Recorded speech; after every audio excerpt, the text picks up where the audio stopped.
What up, guys and ghouls? Welcome to Fright Night. I'm Sam. I'm Liz. And today we are continuing our new theme for the month of June, Nightmare in Suburbia. We got two really fun movies coming at you this week. We are talking about 2018's Summer of 84 and 2011's Fright Night. First up in our Fright Fight, we are starting with Summer of 84, which came out in 2018, currently sitting at a 6.4 out of 10 on IMDb. And a 72% on Rotten Tomatoes. All right. Pretty good. I don't know if you can stream this movie anywhere else besides Shudder, but that's where I watched it. I have checked, and I don't think you can. I think it is only on Shudder. Yeah. Sorry, everyone. But they do offer free trials, so... They do. I think they're still doing their free trials, so, I mean... I would check it out, definitely. I mean, I bought it because I liked it so much, so it's available for purchase on DVD and Blu-ray. I definitely need to buy this movie. Like, it's so good. It's so good that Luke asked me if I could borrow it again. So, like, my boyfriend is obsessed with this movie. Upon first viewing, he was like, this is amazing. We need to, oh my God. Like, it's such a fun movie. Yeah, and it takes place in the suburbs, which is our theme. Fitting.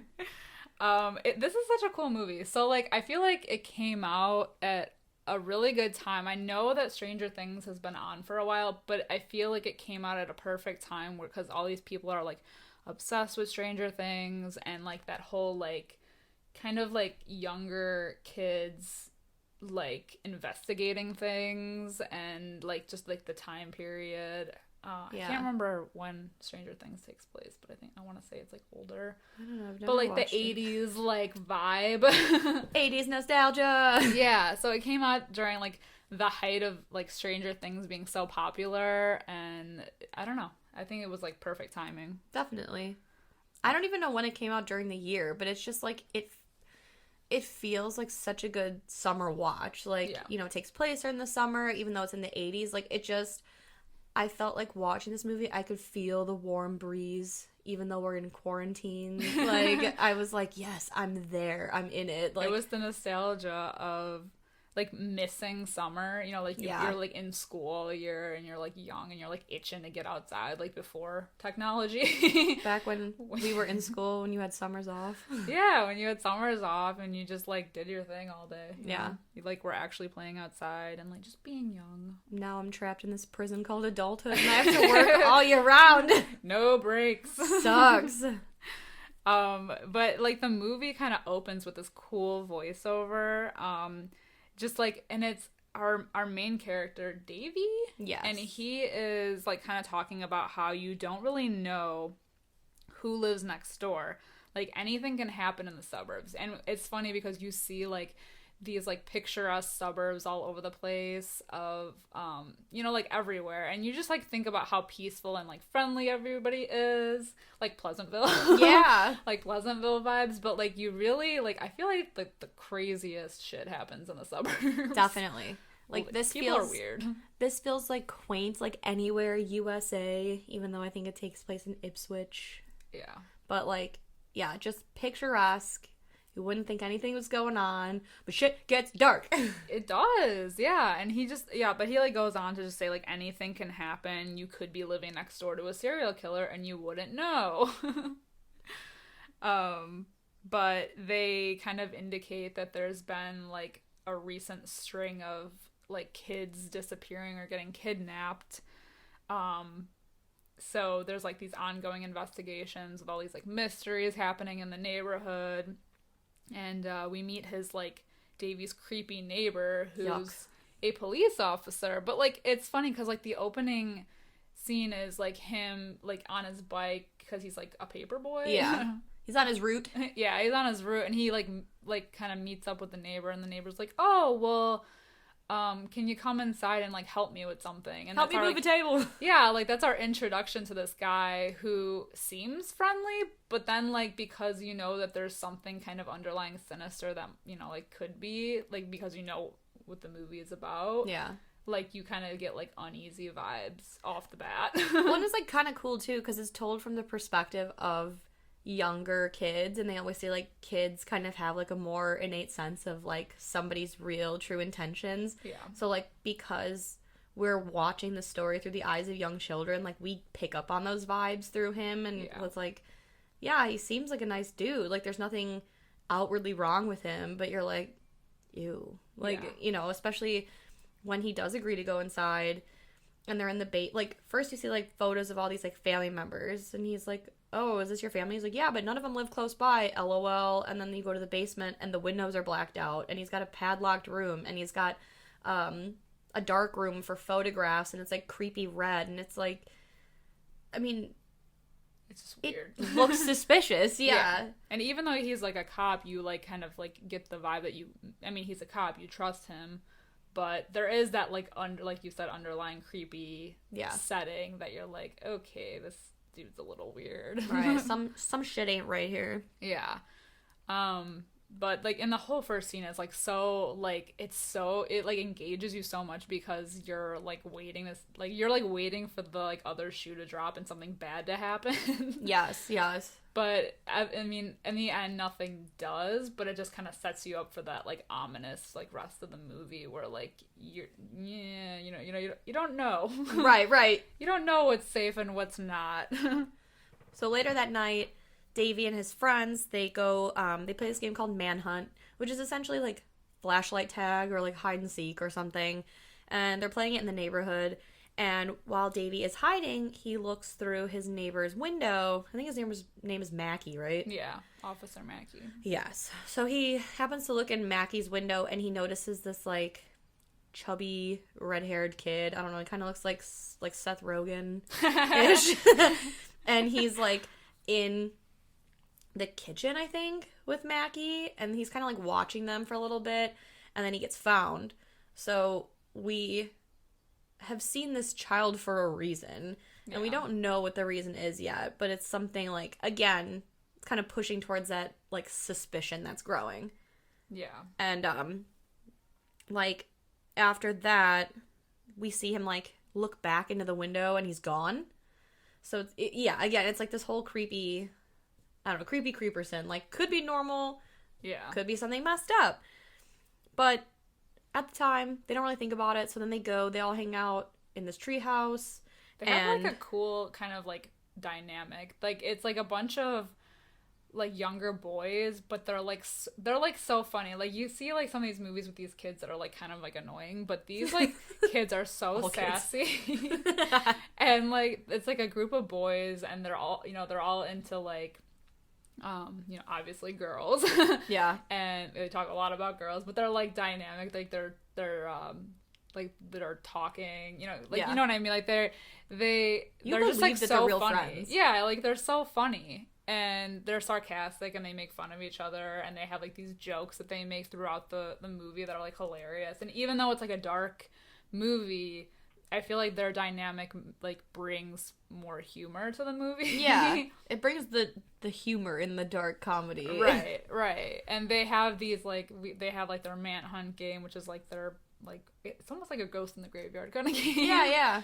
But they're also, like, really into, like, investigating and, like, mysteries and stuff. So, like the Hardy Boys. Yeah, they are. Like, they're, like, this, like, cool, like, little group. They're like the Hardy Boys if they talked about banging each other's moms. Oh, yeah. There's a lot of talk about banging each other's moms. Yes. A lot of your mom jokes. A lot.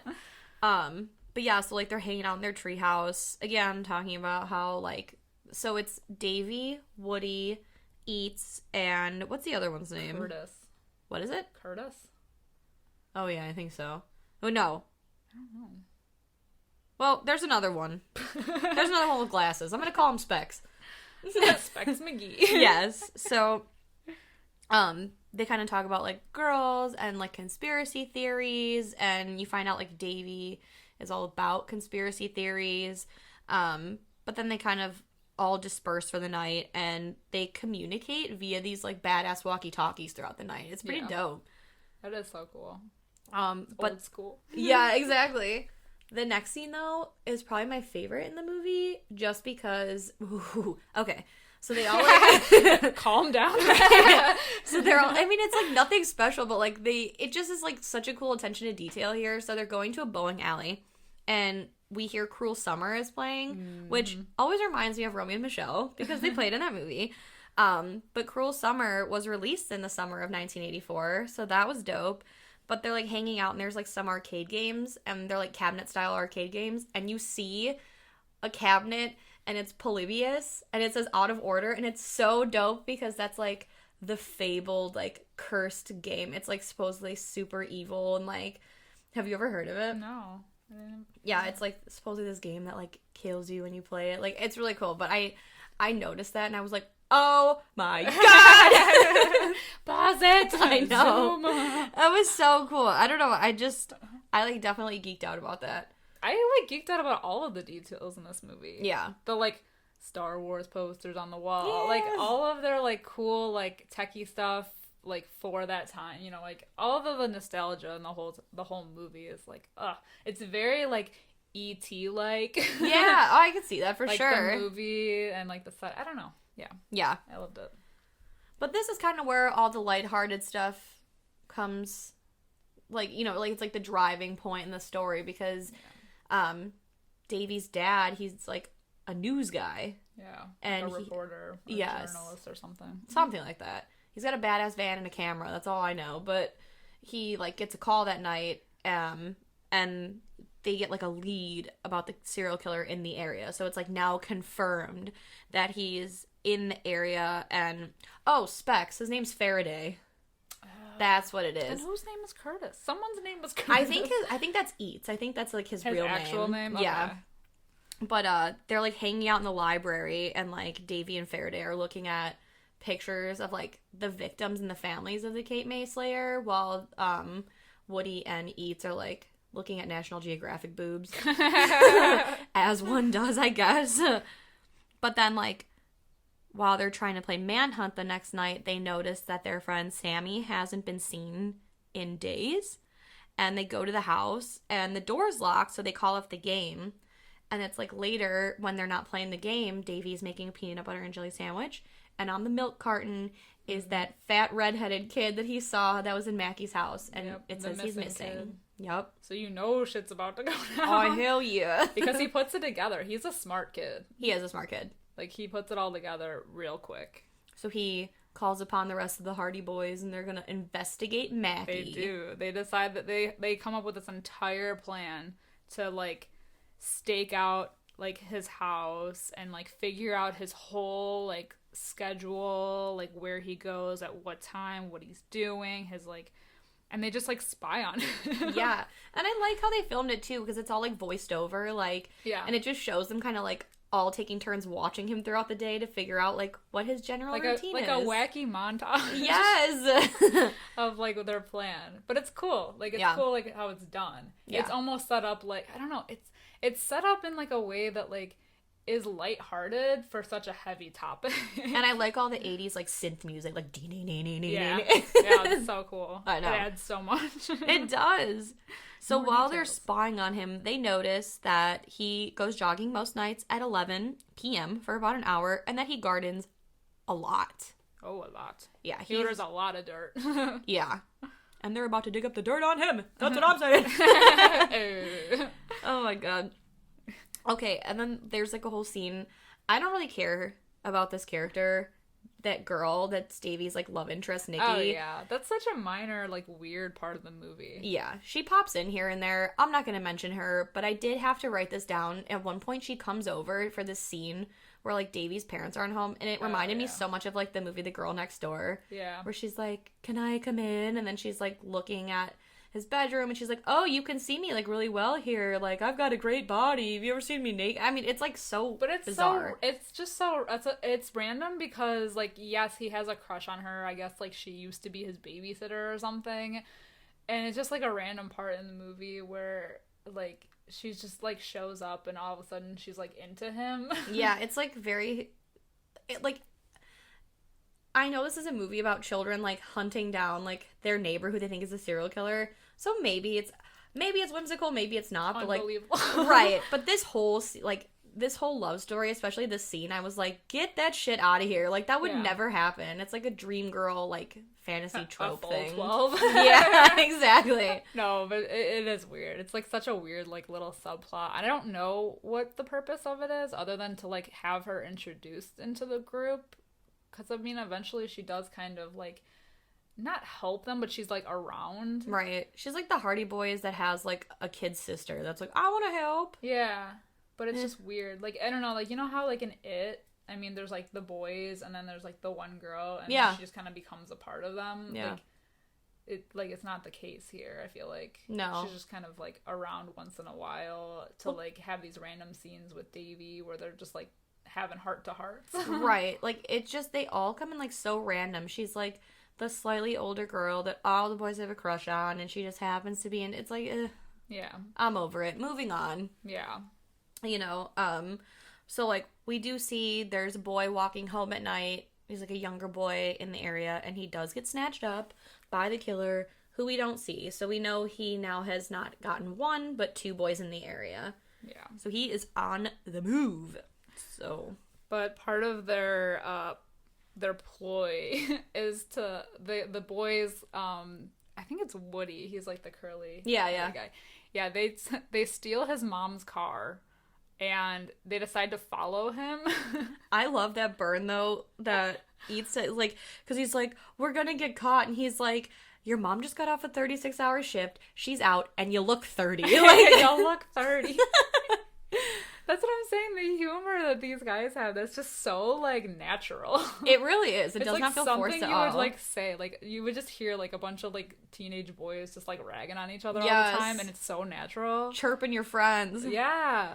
But it's so good. Like, they steal the car to follow him, and, like, none of them know really how to drive. Yeah. But they do get pulled over by a cop who kind of, like, lets them off the hook, and a different cop, not the cop that they're following. Well, it's, like, that's a good, like, suspense building scene, because they, like, are following Mackie. They see him putting, like, a bunch of fertilizer and, like, shovels and a pickaxe in his trunk. Yeah. And then they happen to get pulled over by a cop, and the whole time you're like, oh my god, is it him? Do they know, like, does he know that they're following him? And it ends up being, like, someone totally different. Yeah. So that was kind of cool. But the cop warns them. He's like, you know, I'm gonna let you off the hook because, you know, I'm friends with your mom, but, like, just know that, like, shit's been going down in this neighborhood, so you guys should get home. Like, especially because it's getting dark soon. So, like, I don't know. Yeah. It's gonna get crazier because Davy's, like, going through some stuff, and he finds, like, old G.I. Joe walkie-talkies. And so, like, him and his friends, they decide they're gonna plant one outside of Mackie's window to see if they hear anything. And while they're watching him, they see he has blood on his shirt and that he's carrying, like, bleach. Yeah. And it, like, I mean, it really looks suspicious. Like, they do such a good job, like, stacking the evidence against him. Mm-hmm. And then it's, like, so crazy because then there's, like, a jump scare to nowhere where, like, Mackie, like, pops up and catches them. And they just, like, kind of, like, scatter and pretend like, oh, we were just playing Manhunt. Yeah. But it's, like, oh, the next morning when he goes to check on, like, the G.I. Joe walkie, and Mackie's like, ooh, you scared me last night, but I bet it scared you too. Like, I mean, it's just such a creepy, like... He's just such a creepy dude. He is. And then, like, he goes in the backyard because Mackie, like, has to pay him because he's the paper boy, you know, so he gets paid. And, like, there's an obvious grave that has just been filled. And you see, like, his shed is, like, locked. So, like, you know that they're going to come back while he's out jogging, and they're going to dig up that fucking grave. Yeah. And that's the thing that makes this movie so suspenseful, is that these, like, little kids are just taking this investigation so far that it just becomes, like, so, like, it's like a nail biter, because some of the times that they, like, go over to his house to, like, do something or investigate, and he's, like, right around the corner, and you're like, oh my god, get out of the house! Right.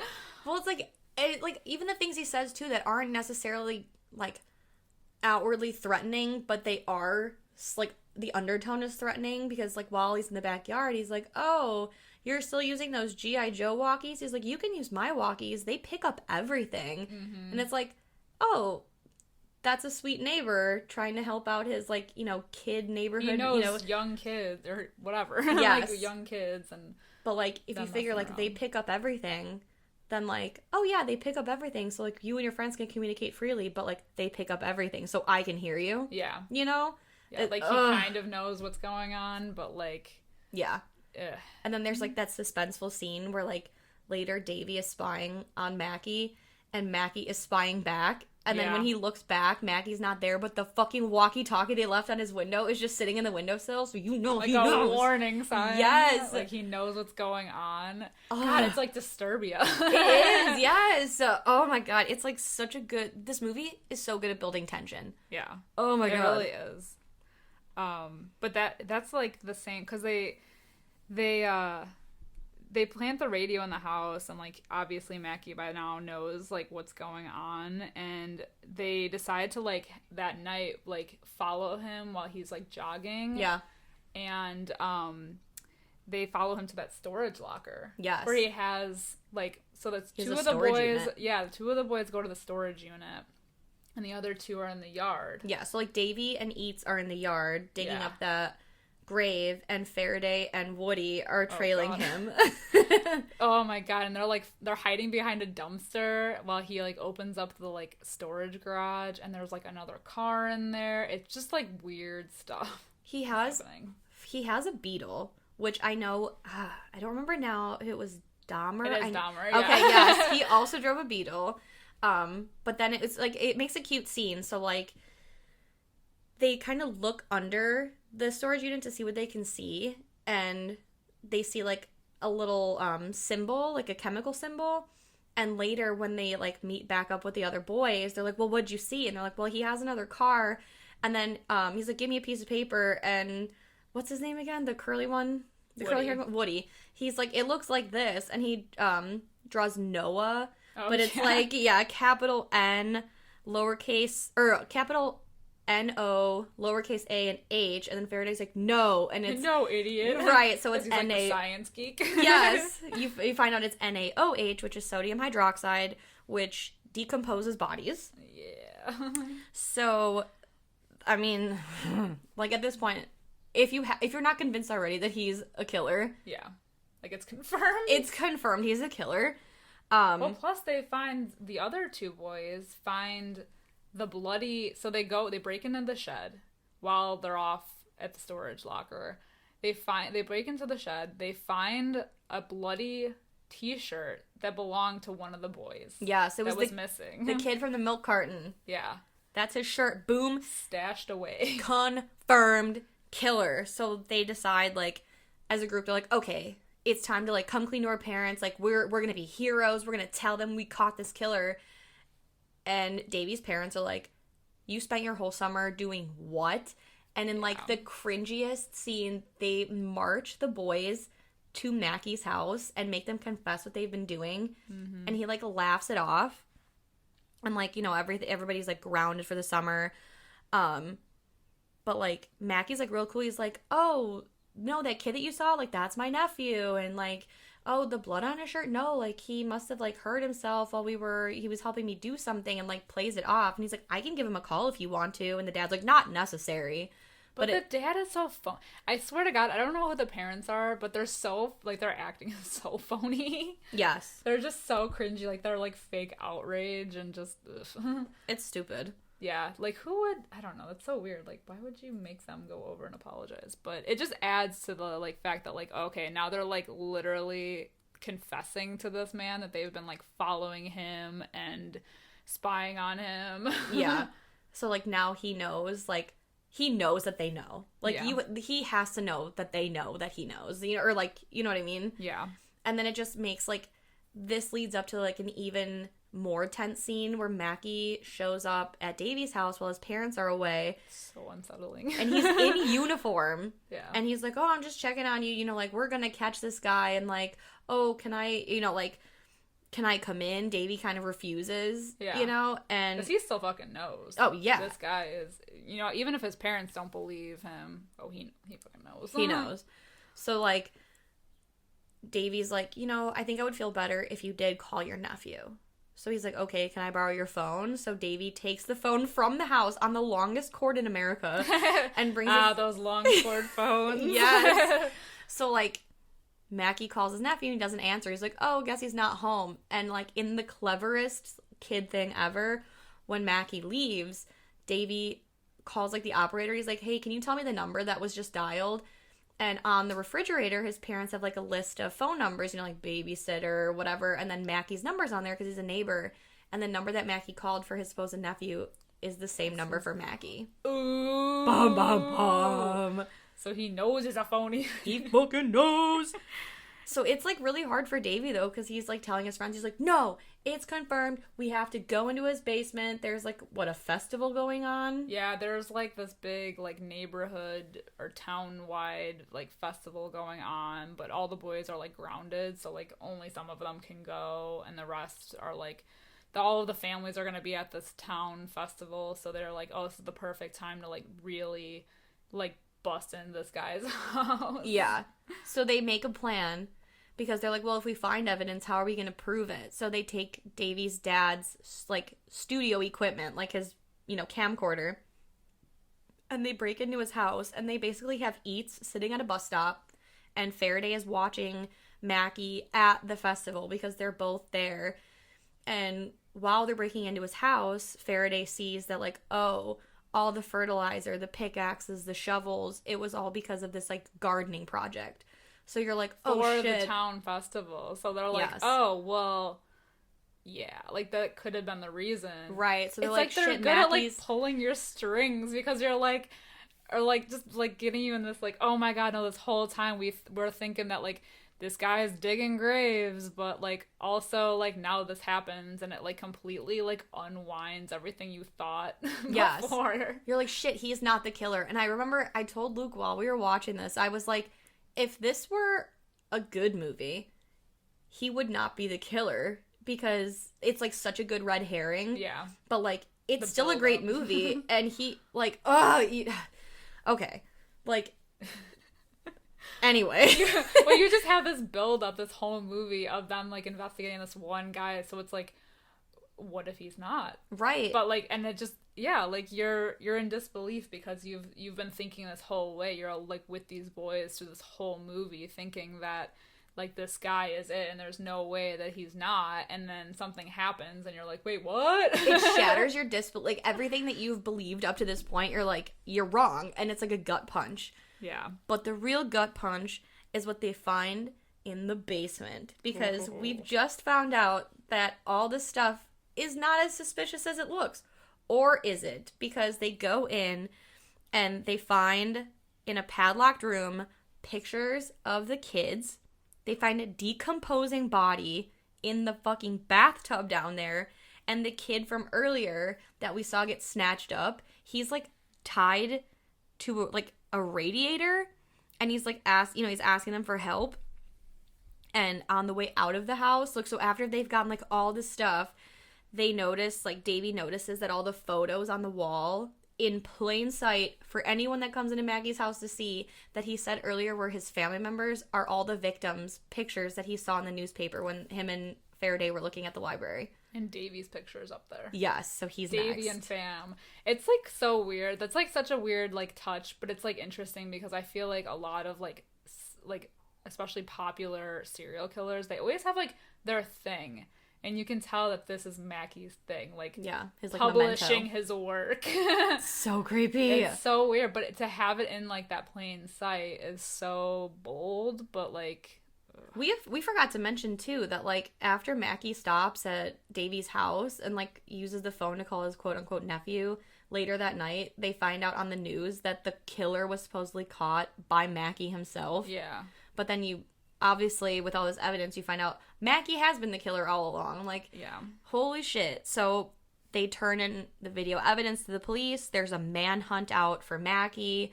And it's so creepy because, like, there's this, like, calm for a minute, and it's like the boys are like, we did that, like, we're heroes. Mm-hmm. Cut to nighttime. Woody is sleeping at Davy's house, and you just see the ladder open from the attic. Ooh. And fucking Mackie comes out and chloroforms both the boys and takes them to this, like the woods. Island. Yeah, there's, like, water and woods and, like, skeletons from probably all of his other victims, and it's basically like what's that, the movie or the Most dangerous game. That's it. Yeah. Because he's like, we're gonna play our own little game of manhunt, and like sets the boys off, and is like basically like following them. Like, I'm obviously trying to kill them, but he's like giving them a head start. Yeah, just like the most dangerous game.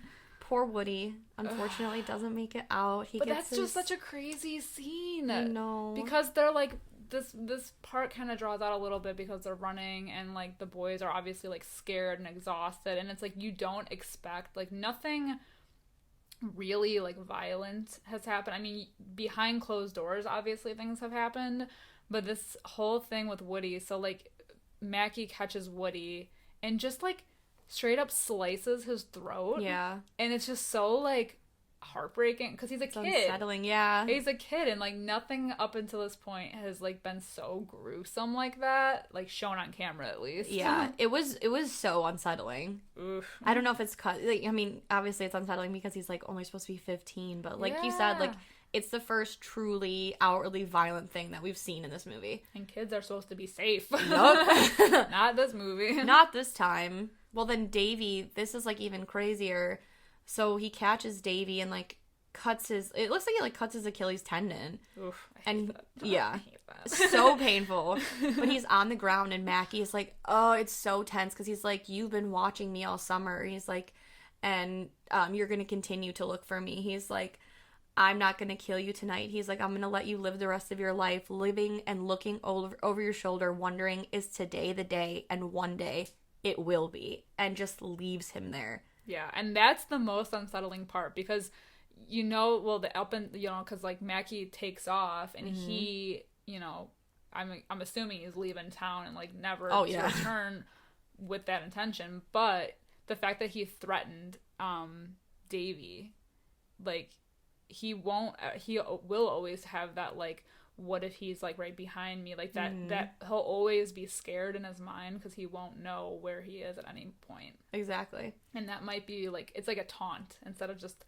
killing him, which is worse because with death it's like, I mean, certain. Exactly, like it's just over. But to live your whole life with this paranoia, it's, oh my god, it's so good. Yeah, so it just leaves the ending kind of just like dark and like open-ended, and like the killer just got away, but it's just so like psychological. Yeah. You see like the ending shot of the movie is like Davy back on his paper route.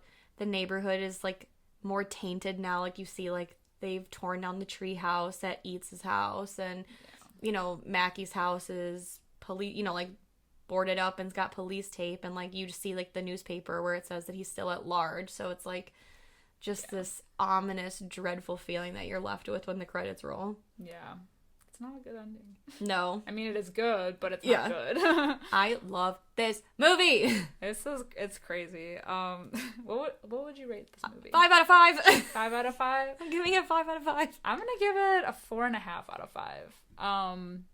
I love it. I mean, I think it's so well done for like, you know, because like there's a lot of movies with like groups of kids, and like I said, like they don't always like mesh, but these boys carry this movie, and it's so good and so suspenseful in like the best ways, and just like the build up and what it comes down to.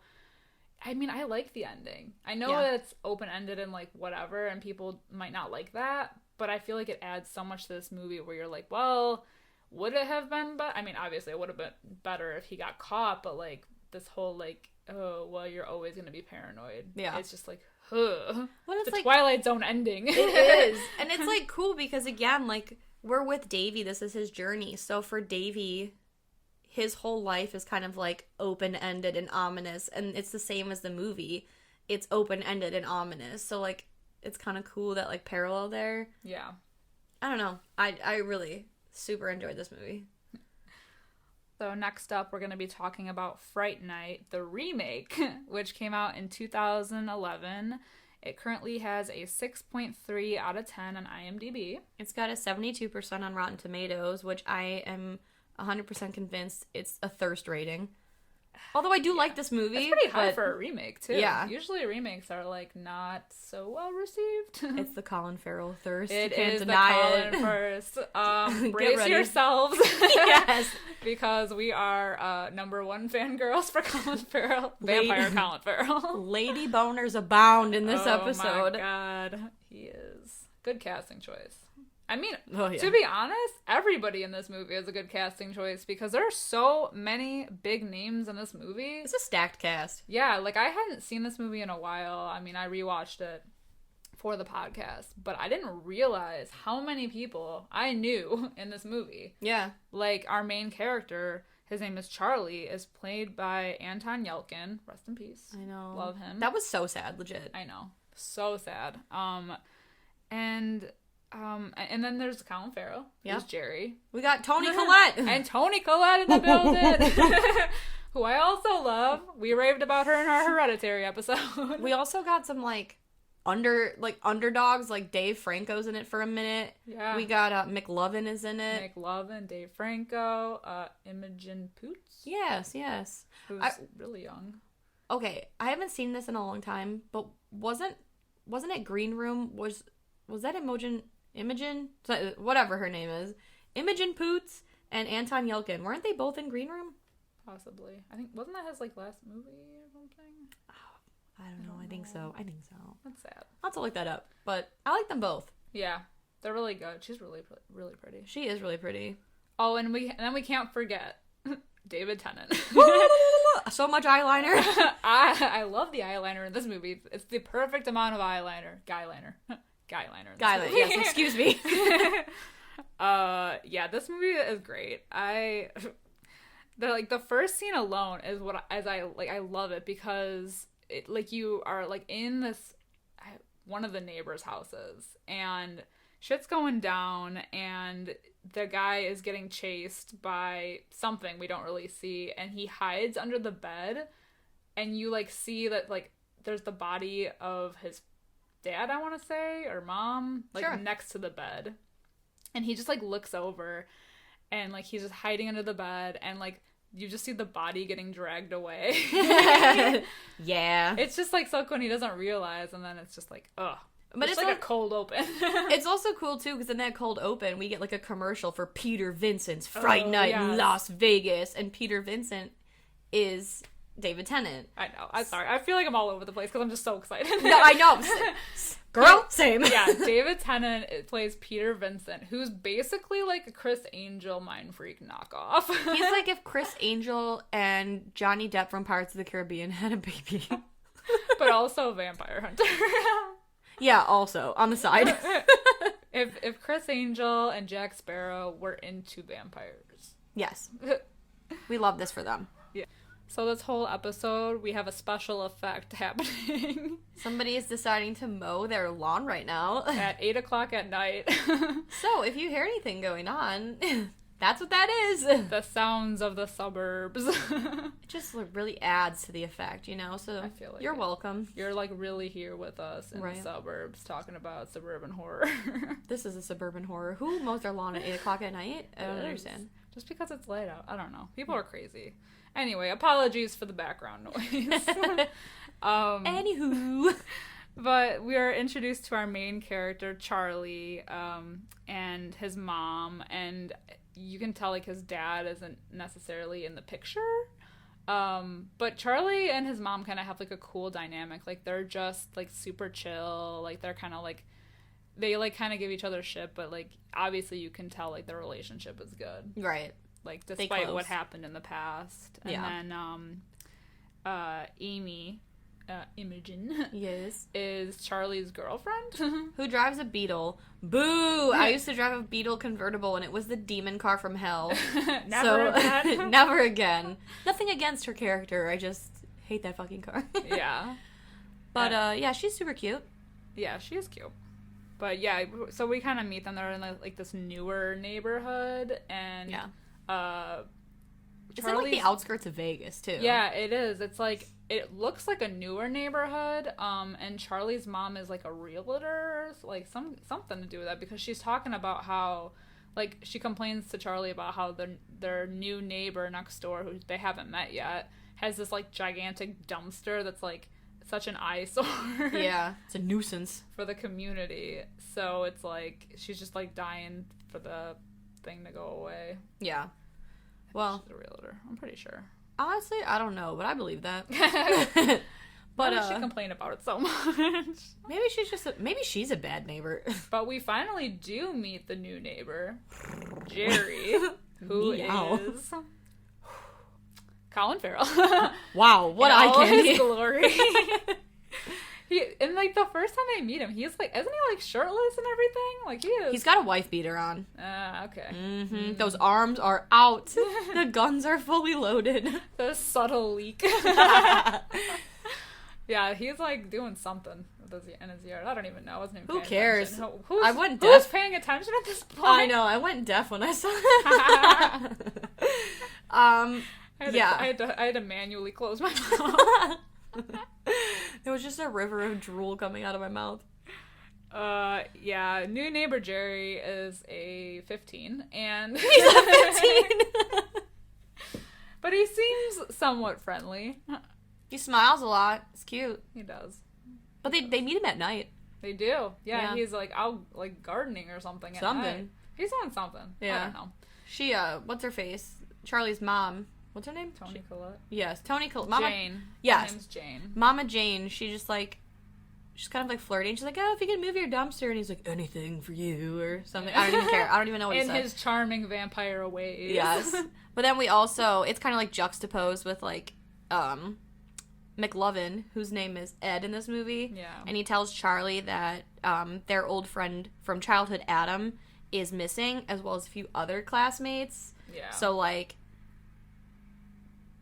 I don't know, because he's a new neighbor, you know, it's like... He's just very suspicious.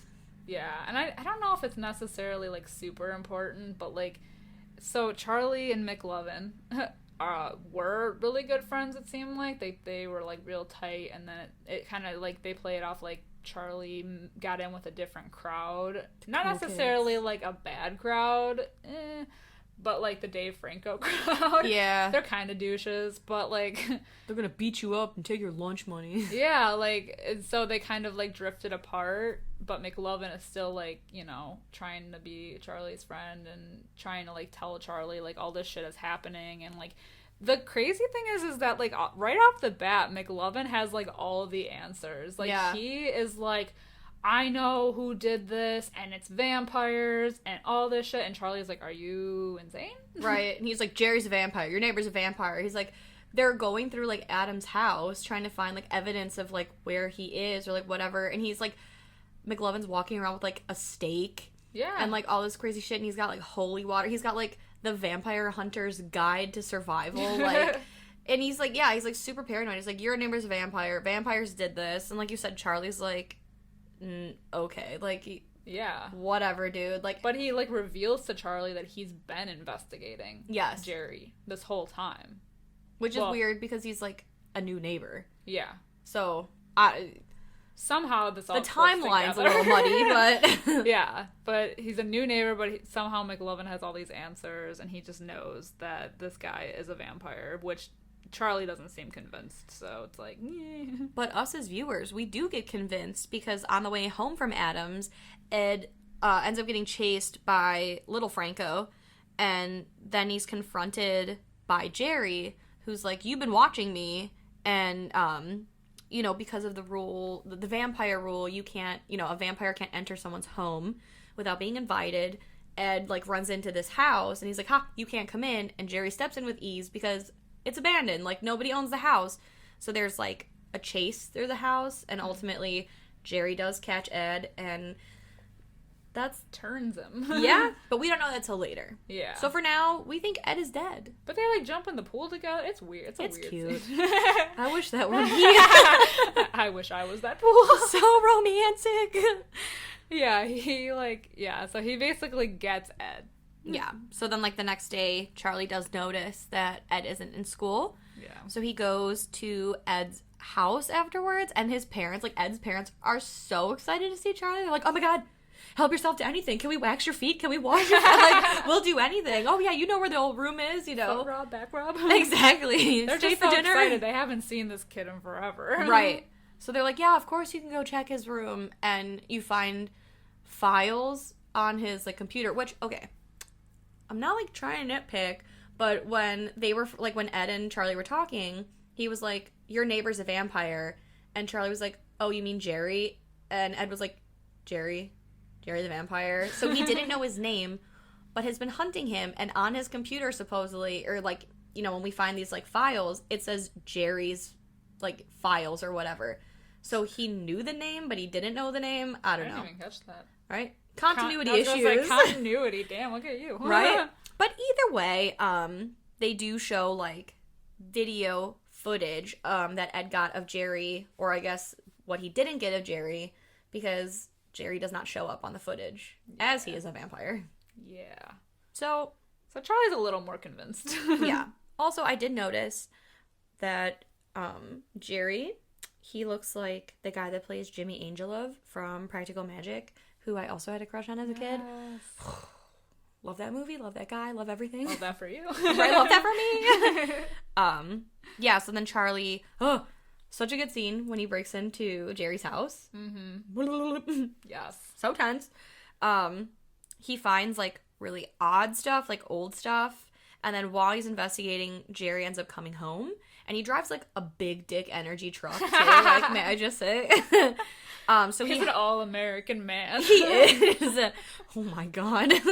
But, so, like, Charlie freaks out and he hides in a closet with, like, all these weird uniforms, which are obviously, like, disguises or, like, ways that Jerry can get in. And then behind the closet is a secret hallway with, like, prison rooms, basically, where Jerry keeps his victims. I want to know how that architecture works. Yeah, I got questions. This is me nitpicking now, because I'm like, this is crazy. Because that was a big hallway. That is it's like a full, like, it's like asylum. A full prison, not prison, like a full, like, jail. Yeah. Almost. Because it's like, they look like fitting rooms. But no, they do. But, like, there's people, like, it's like a holding center or area for people. Yeah, so he can feed on them. Yeah. And, he, like, notices there's people in there, including his neighbor, who was, like, she's, like, the hot, slutty neighbor, I guess. Yeah. But Charlie, like, has to hide because Jerry comes in and, like, feeds on her. Yeah. So you notice, like, Jerry starts to leave and turns, like, he can smell. Yeah. Something's not right. And I think the whole time, Jerry knows that he's in there. Yeah, I think he knows. Right? But, those vampires, they got that keen sense, you know? Oh, hell yeah. They got that Colin Farrell smell-o-meter. But, so, like, Charlie breaks the neighbor out and tries to help her escape, and it's this whole, like, cat and mouse scene. It's so tense, because they're basically, like, hiding around his house. Yes, like, around, like, the staircase. Yeah. While Jerry's, like, it's like he goes one way, they go another, and then, like, but, like, he knows that they were there. He knows. Because they, like, run out the door, and Jerry, like, clearly, we pan back to him, and he's just, like, watching. But he's watching in amusement. Yeah, he's, like, laughing almost. Because of what happens next. Fuck, the neighbor girl, they get out of the house, and it's daytime, and she just explodes. I mean, not explodes, but, like, she poofs. bursts. Yeah, she poofs. She poofs into nothing, and, like, Charlie is shook at this part, because he is just, like, oh shit. Because she'd been bit, so she was a vampire. Yeah. I mean, she had already, like, been in the process of turning, so I also want to point out that, I guess when vampires are not snacking on people, they are snacking on apples. Because, and beer. Yeah, apples and beer. It's like a wholesome diet, because Jerry eats a lot of apples in this movie. True. I just like to see him cut the apples. I know. But it's also interesting, too. I mean, He's Twilight like vampires aren't really vampires, but there was also that apple on the cover of the Twilight book. Oh. Never seen Twilight. You've never seen Twilight? Oh, I keep forgetting this. No, I've never seen Twilight. You're one of the lucky ones, man. Oh, yeah. But, anyway, now Charlie is a firm believer in vampires, and at this point he decides that the only solution is to go to Las Vegas to hunt down Peter Vincent, because he is a vampire hunter. Supposedly. That's what his, like, marketing says. Yes. So instead of Mind Freak, it's Vampire Hunter. Vampire Freak. Oh my god, I would watch that.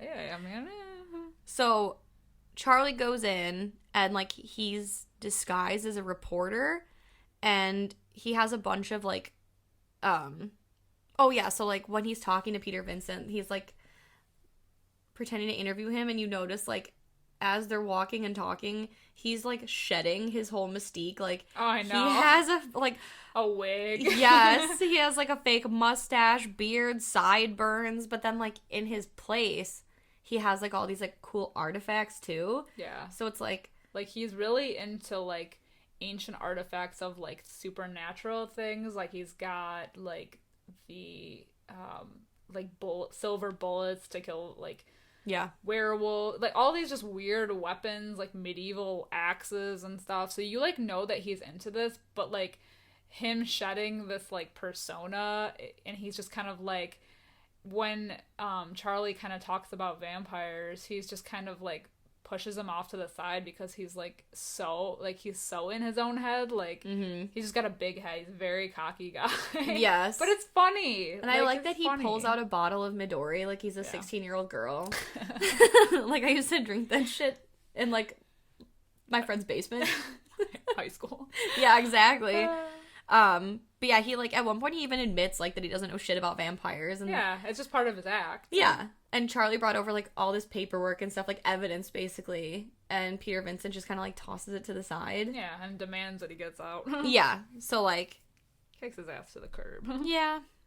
Jerry, we then like cut back to, you know, Jane and Charlie's house, and Charlie's back, and Jerry is trying to convince Jane to let him in the house. This is like such a good scene. It really is. So he's like, Jane, you need to let me in the house right now. Charlie broke into my house, you know, and I don't want to press charges. And Charlie's like, do not, like, he's so demanding. He's like, do not let this man in the house. And so Toni Collette, like, being a good mom, like, someone finally believes that a kid in a movie. Let me tell you how relieving that is. It was amazing because she's like, all right, fine, call the cops. Who cares? Like, get the authorities. Yeah, like she finally sees that he's so urgent about her not letting him in or even mentioning that he can come in that she, like, and you can see it in her face. She's just like, okay, fine, I believe you. Jerry, call the cops if you need to because... yeah, not letting you in. You not coming in. But she doesn't believe necessarily that what Charlie is saying. She just believes that there's a real danger. Right. So then we get evidence of that real danger because then he kind of like smirks in the hot way that he does. And he digs up their backyard and he pulls like the gas line apart. Yes. And Toni Collette's like, what the hell is he doing to my yard? It's so good. They're all watching from the window while this is taking place. Right. Well then, because the gas is exposed, then like the house blows up and then there's this like amazing car chase where like it's shot like it's kind of like a continuous shot like inside the car. Yeah. But like it's on a pivot camera almost where like we're pivoting to I think Amy's in the back, right? Yeah, his girlfriend. Amy's in the back and he's in like the front seat and Jane's driving. Yes. And it's just the camera is like inside the car pivoting around like in a continuous shot. It's really cool. And like Jerry's messing with them and at one point like they like smash Jerry because he's in like the middle of the road. They smash him with this truck. Yeah. And then his hand comes through like the car floor. Like he's an animal. He cannot be fucking killed. But then like they get out of the car and Colin Farrell is so hot and I don't know why they CGI'd his like vampire face to look so clowny. Just throw some fangs on him. Right. Oh my god. He's good enough without the fangs. I don't give a shit. He's hot. Don't have to convince me. Right. Don't fuck with his face. I just feel like this whole car chasing, it's like such a 180 for the movie because, you know, like this, up until this point, it's been like research and whatever, and then the action just like kicks on, and it's just like, ugh. It went from Hardy Boys to Die Hard real quick. Where we got these Fast and the Furious type shots of the car chase. I do like it though, because like when they're like out of the car, Charlie has like a cross, I think, and he's like, I repel you with the power of Christ the Lord. And Jerry's like, do you really? Like, There's still humor. I know, it's so There's good. humor in the movie. And I do love also that we don't have to, like, we don't spend too much time in this movie needing to convince people. Right. Like, it's not like how like in Summer of 84, it, you know, like, because you don't know, like, the kids are trying to convince their parents, and that just seems like it's so long. And I know in other movies they do that where it's like, oh, he's a vampire, I don't believe you, you're crazy. Like, no, he's really a vampire, look at this, oh, I don't believe. But like, it's like instant. Yeah. You know, which is good. Yeah. Because this, like, that's the whole thing. This movie is just like a fun ride. Like, yeah. you know, yeah. it's not that serious, you know? Yeah. So like we cut to like Peter Vincent, who finally decides to take a look at these like papers and like pictures that Charlie brought, and he notices like this shit's legit. So then we cut to like Charlie and Amy. They meet up with Peter Vincent at his place. His lair. Yes, it like really truly is like a lair. Yeah. And then he like they get like it's really funny because he's like, oh, my package is delivered, and they're like, who's delivering packages this late at night? And you find out like it's Ed, and he's a vampire. Ed McLovin. Ed McLovin. And because he was under the guise as a delivery person, wow, you just invited him in. So now it's like Ed's in the place. He invites Jerry into the place. So now it's kind of like everybody is like converging in this one area, and it's amazing because Peter runs into like a panic room. It's like a supernatural panic room that he has. It's so good. So like he's just like, fuck you guys, right. I'm out. He's such a puss, I love it. But so like Ed and like Ed, he goes to like lunge for Peter and he loses his arm. Oh, no, Peter, yeah, because he's in the panic room. Yeah, so, like, his arm gets cut off at the panic room door, and then, Ed gets a battle axe, and, doesn't he get the battle axe to the neck? Yeah. Because he's fighting Charlie. Yeah. And it's like, oh, it's so gross. There's, like, a few things happening, because Charlie is, like, fighting Ed, and then Jerry comes in, and then, like, Amy's there, and, like, they're all kind of, like, tuffling. Yes. I just love that even as a vampire, McLovin is still, like, McLovin, because, like, they go to, like, fight, and he's like, oh, shit, like, it's so awkward. He's just, like, a huge dork. Yes. But, like, so him and Charlie square off, and, like, yeah, Ed does not make it. He gets, like, a battle axe. Yeah. To the neck, and then Amy, she tries to shoot Jerry with a silver bullet, and he said, werewolves, and then she finds holy water, and she's like, vampires, and splashes it, so he's, like, temporarily blinded. Yeah. And then, like, they, like, run away, and they're like in the nightclub. Yeah, it's like all of a sudden it cuts to like this Vegas nightclub. Because I think his lair is on top of a nightclub in like on the strip. Okay, that makes sense. I'm pretty sure. That makes sense. But so they're like go downstairs and they're running through the nightclub and like they can see Jerry following them, and then like the two, like Charlie and Amy, get like separated, and then you can see that she has kind of just been like taken by Jerry.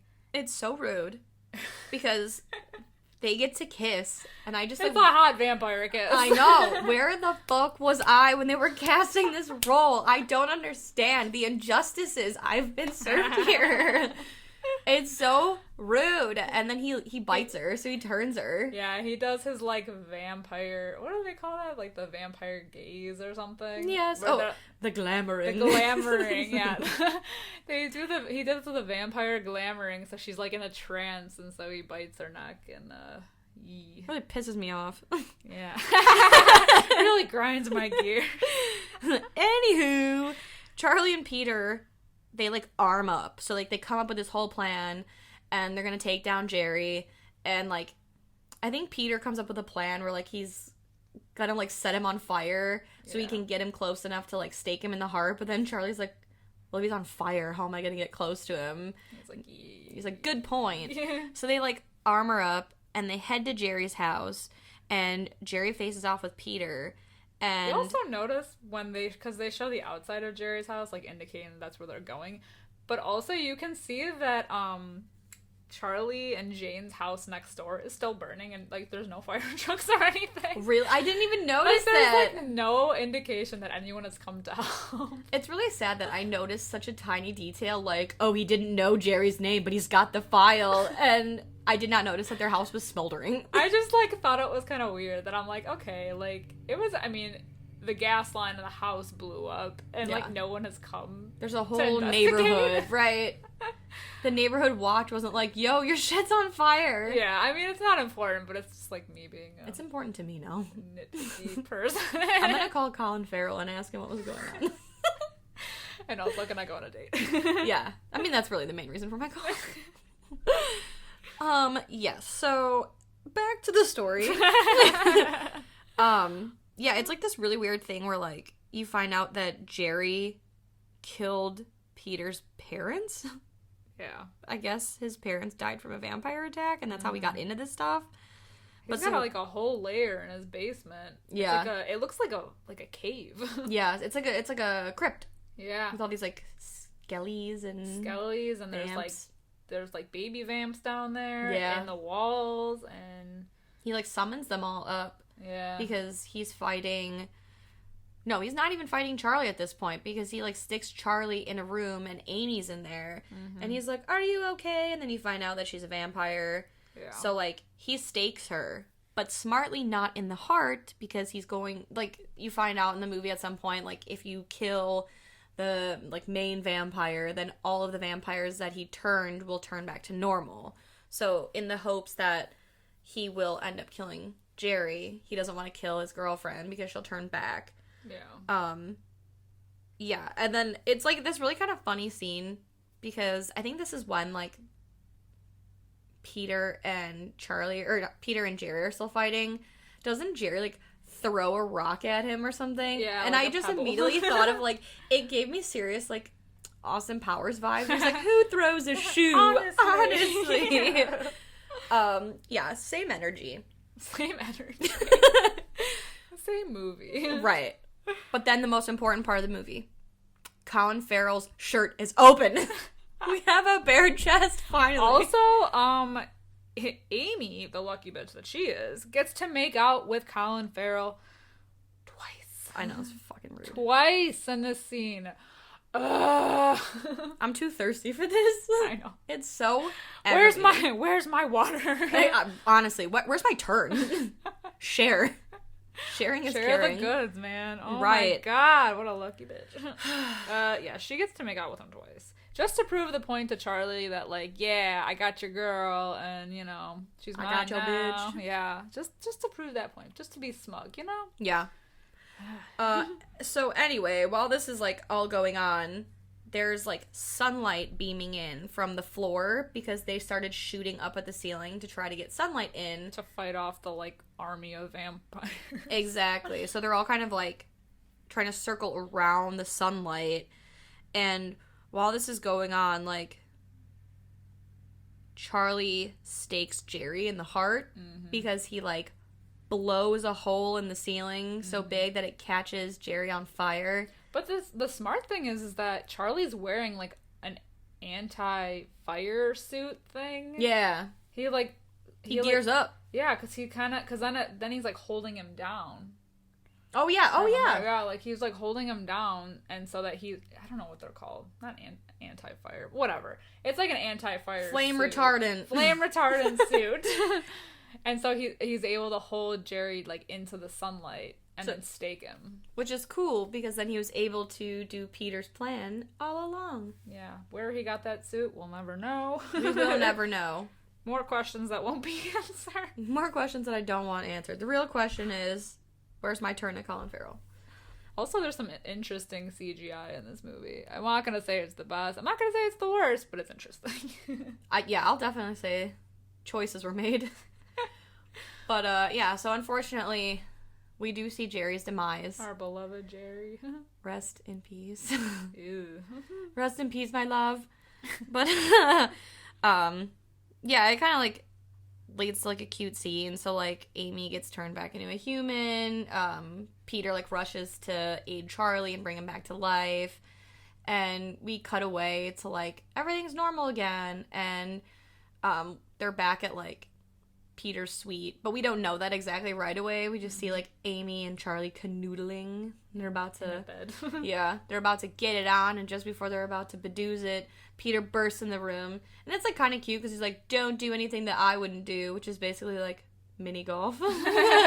He's just like mini golf and sushi. He's so sassy. I know, love him. I love him. I love David Tennant. I know. You can do no wrong. So the movie basically ends with Charlie and Amy about to score. About to score. Are we gonna do it? Hey, baby. Oh my god, this movie's crazy. I love it. It's a fun ride. It's cheesy. It's good fun though. 3 out of 5 for me. Yeah, I'm gonna give it a 3.5 out of 5. I'm giving it that 0.5 thirst bump. That thirst bump. Yes. It's not the best movie, but it's a fun vampire movie, I think. Fun vampires in the suburbs kind of vibe. It doesn't take itself too seriously. It's got some really good scenes, and I don't know. I have a good time every time I watch this movie. Same. I saw it in the theater. My eyes have a good time. Oh, yes, they do. I have to be alone watching this movie. I was sweating the entire time. I know. God damn, he fine. Well, that's going to be it for this week's episode. Thank you so much for listening. Hope you enjoyed our Nightmare in Suburbia picks this week for our Fright Fight. If you're still here, thank you. Thanks for sticking with us this long, hearing us rave about Colin Farrell. Thanks for stopping by and listening to our thirst thoughts. Oh my gosh. If you have seen these movies, please let us know. We are on social media, Twitter, Instagram, and Facebook. All at Fright Mike Podcast. Hell yeah. Come talk to us. If you are We're also lonely. We're in quarantine. I know. It's been the longest quarantine of all quarantines because this is the only quarantine I've ever lived through. 2020 has been a long year. 2020 has been shit. Let me tell you, I'm done. I'm going back to sleep. It's only going downhill. Yeah, it's all downhill from here. It is. Maybe 2021 will be our year. I'll call Colin Farrell then. I would wait. Right. This whole year is jinxed. Yeah, it sucks. But you know what doesn't suck? Talking to us on social media. We love interacting with you. Come find us. We're sassy. We're funny. We're friendly. We love it. We share fun memes. Yeah, and come check them out. And let us know what you think about these movies. What are some movies that take place in the suburbs that you love? Yeah, let us know. There's a lot. So many good ones. And be sure to tune in to our next episode next week. Every Wednesday we drop new episodes. Boom, like bombs. Hell yeah. We're so consistent. We are. Well, but until next time, I'm Liz. And I'm Sam. Rest in peace.